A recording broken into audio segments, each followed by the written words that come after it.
रोटारी Club Jaleswar आनुकूल्य traffic post पर स्थान निरूपण।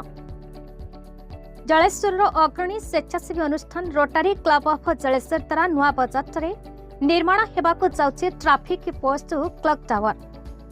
आज स्थान निरूपण पर जलेश्वर थानार थाना अधिकारी श्री रंजन कुमार सेठी, पूर्त विभाग अधिकारी इंजीनियर निहार रंजन बेहेरा, जलेश्वर पौरपालिका अध्यक्ष श्री प्रदीप कुमार प्रधान, म्युनिसिपालिटी कार्यनिर्वाही अधिकारी कमल दास, रोटारी क्लब सभापति भास्कर रंजन स्वाई, संपादक सुबीर चटर्जी, सभ्य सर्वश्री दीपक साहू, सुब्रत राणा, राजेश खटुआ, नंदन दत्त, मणिभद्र जेना, सुबीर सेनापति, अंशुमान राउत, सत्यव्रत जेना, सागर कामेला, मानस मोहंती, राजकिशोर हुई प्रमुख उपस्थित थे।